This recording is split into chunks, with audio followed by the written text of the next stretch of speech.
Riddle of the Great Beings, Chapter 7.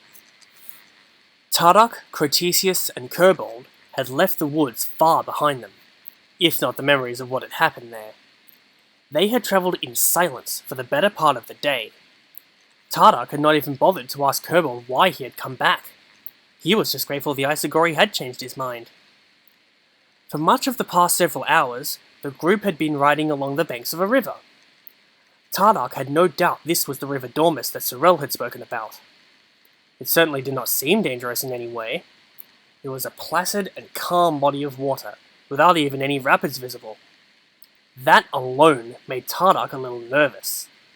His experience on Bara Magna was that anything that looked safe and welcoming usually wasn't either. At the same time, having spent much of his life in a desert, the sight of running water was an appealing one.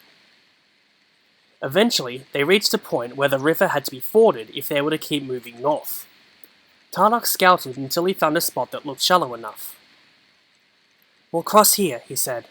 "According to the map, we're not too far from where we're going." "That's a pretty old map," said Crotesius. "How do we know that red star thing is even still there? Or anything else? The scroll probably stormed all through this area before they came to Bara Magna. I doubt they left much standing." "You just don't want to cross the river," jerked Kobold. "You fire types don't like to get wet, right?" Crotesius frowned. He walked right up to the edge of the water and turned around to face his two companions. "Right, I made it past the mechanical wolves and the hungry trees and everything else on this trip, and I'm scared of a stream? I'll cross it right now." And then there wasn't time to shout a warning. Behind Crotesius, a giant hand made of water sprang from the river. In the blink of an eye, it had seized the fire Agori and pulled him below the surface. Tarduk and Kobold rushed to the spot, heedless of their own potential danger. "Do you swim?" asked Tarduk. "I'll manage," said Kobold. "What's the plan?" "We go in after him," Tarduk answered. "Let's go." The two Agori had taken 3 steps into the water when the hand appeared again. This time, it grabbed both of them.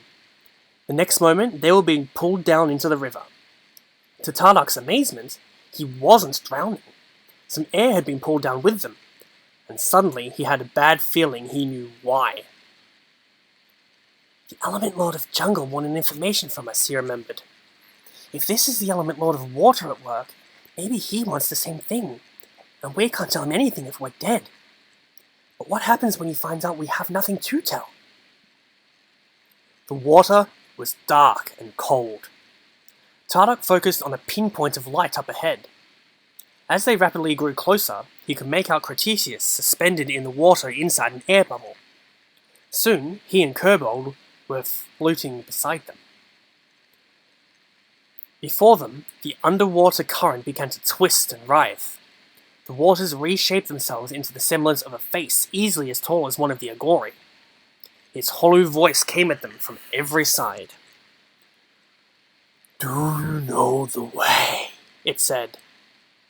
"One of your brothers already asked us," said Tarduk. "You are the Element Lord of Water, right?" "I have that honor," the Element Lord answered. "And what did you tell my brother?" Tarduk glanced at Crotesius.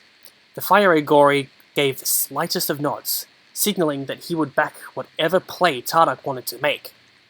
As it turned out, Tarduk didn't have to decide what to do next. Kobold spoke up. "The same thing we'll tell you," said the Isagori. "Sure we know the way. Would we have come this far out if we didn't? But why should we tell you?" The Element Lord of Water paused, as if he was actually considering his answer. "Self-preservation," he said finally. This time it was Crotesius who answered. "Highly overrated. Better a dead hero than a live coward, I always say." This seemed to set the Element Lord back a bit. He and his kind weren't used to backtalk. Around the 3 Agori, the waters began to churn. "Do you know how it feels to drown, villager?" asked the Element Lord. "To feel your lungs fill up with water and your vision go black. I could make you feel that 1,000 times, and worse, never knowing when you will be allowed to finally die. Sure you could, said Tarduk. But if you try, we'll make sure it goes that one step too far. Dead, we're of no use to you. Dead, we tell you nothing, and you'll never know the way. But maybe if you tell us why you're so desperate for the information, we could make a deal. The jungle Corey couldn't quite believe what he was saying. All this being had to do was increase the water pressure, and he could crush them into paste. But after such a long journey and so many dangers, Tarduk had had enough of riddles and threats. Whatever their reasons, the Element Lords were desperate for knowledge, and it was time to use that against them. Why? Asked the Element Lord. Because at the end of the way, there is power to be had. Power enough to end the war the only way it can end, with a victory for one of us. Tarduk started to point out that the core war had ended 100,000 years ago, but then remembered something Sorel had said. How the war had ended for the Agori and the soldiers, but not for the Element Lords. Their hate still burned, even in the depths of the water. We can't tell you, said the Jungle Agori. It's too complicated. You know, if you make a wrong turn, well, that will be that. We would have to show you. Tarduk held his breath. The Jungle Element Lord had almost seemed able to read their thoughts. If this one could as well, they were doomed. But the Element Lord of Water did not attack, or rage at them. Perhaps none of the Element Lords were able to read minds after all. Perhaps Jungle just assumed no Agori would be carrying this kind of knowledge.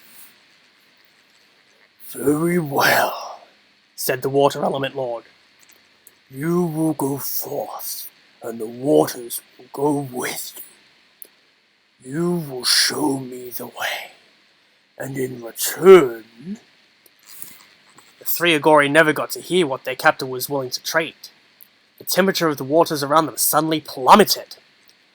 Creticeus looked downriver and his eyes widened. The water was freezing rapidly, and the effect was racing right toward them. The Element Lord of Water let out a yell of rage and frustration. Ice had found him again.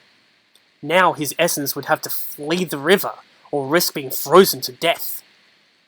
Before the eyes of the Agori, the face in the water dissipated. Their captor had vanished, leaving them behind. It's moving too fast, cried Kobold. We'll never make it to the surface in time. I'm sorry, said Tarduk. I'm sorry. A few feet away, the river water turned to solid ice, the surface to the bottom.